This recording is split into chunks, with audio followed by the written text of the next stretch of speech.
की यही खूबसूरती है। चाय की दुकान, पान की दुकान और हर चाय और पान की दुकान पर सियासत की चर्चा होती है। उस चर्चा में मोदी भी होते हैं, केजरीवाल भी होते हैं, सोनिया गांधी भी होती हैं, राहुल गांधी भी, और देश की राजनीति भी और देश की राजनीतिक सत्ता पर चर्चा भी। यही खूबसूरती है बनारस की। यहां मौजूद हर शख्स जब सियासत पर बात करेगा तो लगेगा राजनीति का विश्लेषक।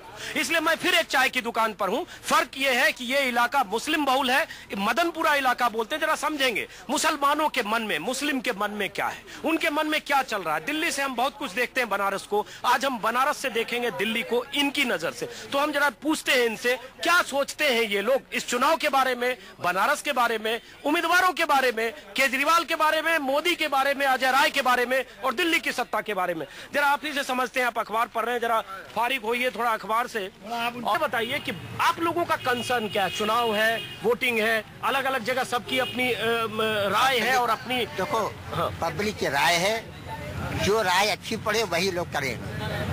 हम ये नहीं कहते फलाने पार्टी को, अभी हम लोग समझेंगे कि क्या करना है, क्या करना है, कोई तय नहीं यहाँ पर है। लेकिन जहाँ पे विकास की बात आप करें, यहाँ कोई विकास नहीं, नाम का विकास। मोदी तो बहुत चिल्लाते हैं विकास, जब आपका यहाँ सब कुछ है, पैसा भी आता है, यहाँ कुछ नहीं होता। क्या लगता है, आप लोग क्या सोचते हैं चुनाव के बारे में, उम्मीदवारों के बारे में? ये आज़ादी के बाद से पहला ऐसा चुनाव है जो डिफरेंस है। अभी तक तो जो रूट पे लड़ाई होती थी, उस रूट पे कोई जो वादा करके जाते थे कोई पूरा नहीं करता था।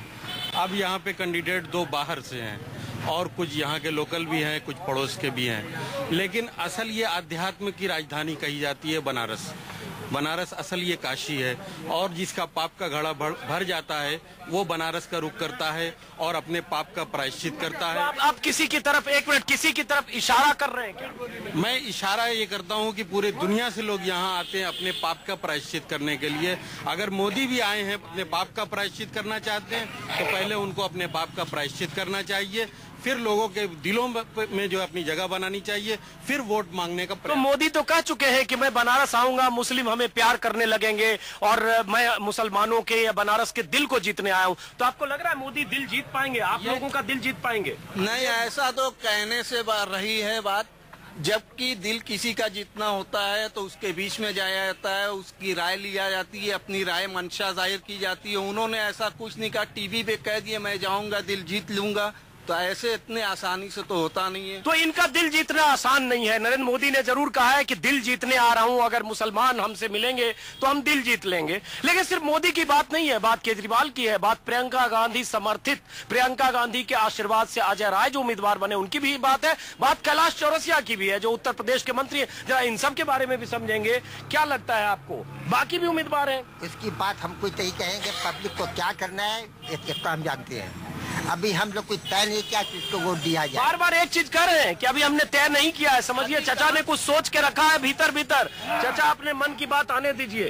हमारे मन की बात आ गई, मन की बात आ चुकी है। आप भी कुछ भीतर में बहुत कुछ है, लेकिन बोलने से पहले 100 बार सोच रहे हैं, बोलूं कि नहीं बोलूं। अरे बनारस तो खुले दिल बनारस तो खुले दिल वाले लोगों का शहर है, बोलने से पहले क्यों सोच रहे हैं? डर लग रहा है क्योंकि अगर हम कुछ बोलेंगे तो मालूम होगा कि कहीं इलेक्शन के बाद हमारे पास कोई कार्रवाई ना हो जाए। नहीं तो ऐसी बात मत बोलिए ना, गिरिराज सिंह और इमरान मसूद, ऐसी बात गिरिराज सिंह और इमरान मसूद की तरह पाकिस्तान भेज देंगे, डर नहीं लगेगा, बस हो गई बात। तो ये देखिए, ये एक बात है जो गिरिराज सिंह ने कही है, संदर्भ वही है कि पाकिस्तान भेज देंगे। लेकिन उन्होंने कहा, पार्टी ने कहा कि ये हमारी राय नहीं है, मोदी ने भी कहा ये हमारी राय नहीं है। उनको जो है पाकिस्तान पार्टी उठा के फेंक दी होती, क्यों अपने पास रखे हुए?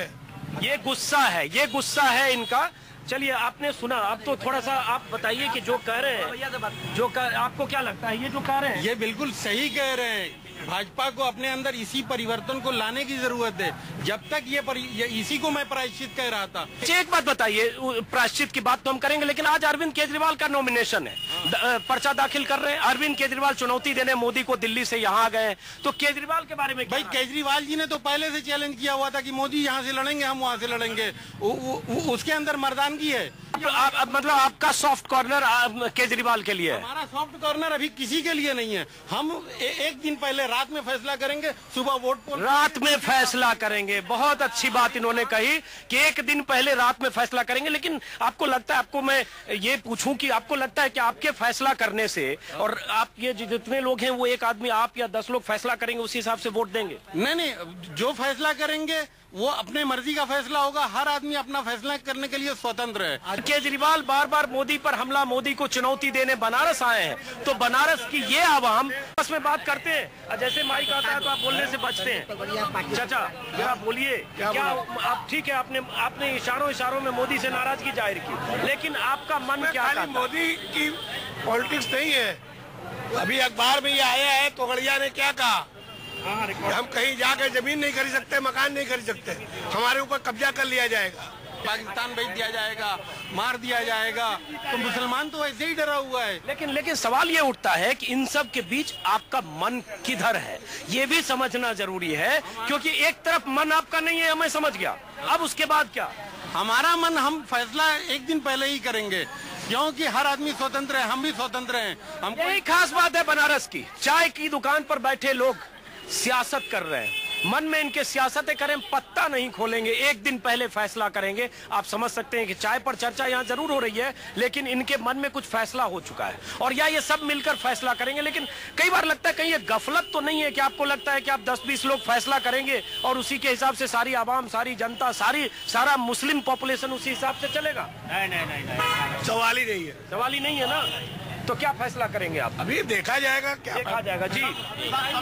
सब चुनाव से पहले साफ सच्चे नेता की बात थी हर पार्टियों में, कोई आदमी सही आया खाली केजरीवाल के छोड़ के। तो केजरीवाल से आपको उम्मीद है? मतलब जी उम्मीद है। तो केजरीवाल अगर वो कह रहे हैं कि बाहर के हैं, मोदी बाहर के, तो केजरीवाल भी भाई बाहर के हो भीतर के साफ आदमी है, ईमानदार आदमी वो है। केजरीवाल ईमानदार आदमी है, ईमानदार आदमी दिख रहा है, एक ही आदमी, और कोई सी पार्टी उससे मतलब वो ईमानदार है। चलिए, तो ये आपने सुना, ईमानदारी की शुरुआत तो केजरीवाल ने किया है। अच्छा, लेकिन वो तो 49 दिन में भाग गए, उन्हें लोग भागना है क्या?